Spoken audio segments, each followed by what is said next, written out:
Ndugu zangu wapendwa katika Kristo, karibuni kwa tafakari ya neno la Mungu.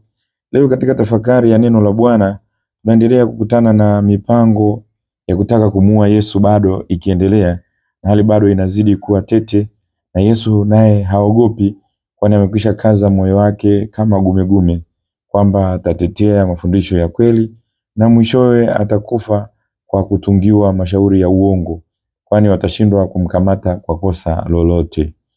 Leo basi, kama sehemu ya kuendelea kutafakari juu ya namna jinsi Kristo alivyojiandaa na kuwa tayari kutoa uhai wake, somo letu la kwanza linatupa habari za Yeremia.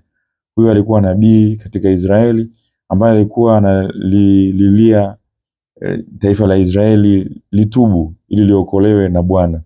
Alijitoa kabisa kwa nguvu zake zote na kuwaambia watu kwamba watubu na waachane kuitegemea Misri. Wasiombe msaada kutoka Misri wakidhani kwamba hiyo Misri itaweza kuwaokoa mikononi mwa mataifa makali kama watu wa Babuloni. Hivyo alitumia nguvu zake zote akifundisha ukweli. Sasa yeye anafikiri kwamba anafikiriwa kwamba anatenda jambo baya sana. Yeye mwenyewe anaona anatenda jambo zuri kwa ajili ya kuokoa taifa lake, kumbe bwana watu wamejificha, wana hila mbaya, na hawa watu ni ndugu zake wa nyumbani mwake.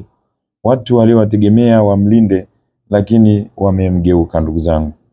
Hivyo Yeremia anamlilia Mungu na kumwambia kwamba Mungu usiniache. Niangalie mimi niko safi, sina hatia. Sijui kitu kabisa, na kumbe kuna walionifichia mpango wa kutaka kunimaliza. Angalia Mungu, mimi sina nguvu yoyote, hivyo niokoe. Yaliyomtokea Yeremia ndugu zangu yanamtokea Yesu katika injili ya leo.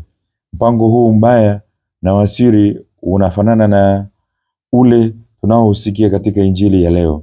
Leo tunasikia kwamba Yesu leo anahubiri zake, anafundisha watu mafundisho ya kweli, ana lengo zuri la watu waokoke na wamjue Mungu na kumwabudu kiaminifu. Na kumbe kati yake kuna watu wenye mpango mbaya ambao tena wametumwa ili wamkamate na kumwangamiza. Hili ilikuwa ni jambo la huzuni kubwa sana kwa Yesu. Anatenda mema na yeye anapokea mabaya ndugu zangu. Ndivyo itakavyotokea hata sisi. Tujitahidi kuwatendea watu mema, lakini kumbe watu wamepanga mpango wa kutumaliza. Somo hili ndugu zangu linatoa onyo kali hasa kwetu sisi ambao wakati mwingine tunakuaga na mpango wa siri kwa wale ambao wanatutegemea. Unakuta kitoto kichanga kiko tumboni mwa mama yake, lakini kimetulia kijua kwamba mama ndiye atakayenisaidia. Lakini unashangaa mama ndio anahusika katika kumtoa mimba na kumteketeza. Kilio hiki ndugu zangu pengine kinatokea kwa watoto hawa ambao wananyimwa uhai. Jiulize, je, akimlilia Mungu kama Yeremia alivyomlilia Mungu leo,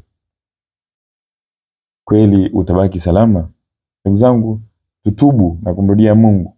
Wale ambao tumewateketeza watoto ambao hawana hatia yote, au wewe mwenyewe mtu anakuamini, labda pengine mke wako au rafiki yako anakuambia vitu vyake vya siri, anategemea wewe umlinde, lakini wewe unaenda kumtangaza kwa watu. Kwa kweli anategemea uiweke siri yake, umtunzie ili aishi salama kwa amani mbele ya watu. Sasa wewe unakwenda kuisema na kumfanya yule mtu ashindwe kutembea vizuri mbele ya jamii. Jamii inaanza kumtambulisha kwa dhambi zake.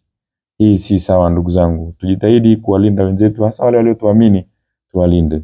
Yesu anazidi kuliweka tumaini lake kwa Mungu na yeye atashinda tu.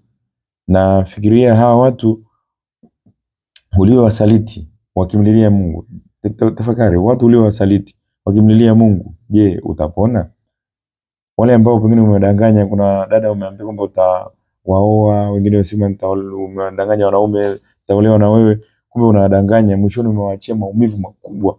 Wamba akiwakilia tu akimlilia Mungu asema huyu mtu alinidanganya, mpaka nimpeleka mahari kwao, mwingine nilimlipia ada, mwingine nilimjitoa kwa ajili yake, mwingine ni dada alijitoa pengine mpaka hata duka lake akalikabidhi kwako wewe ukamfilisi, baadaye umemwacha hapo.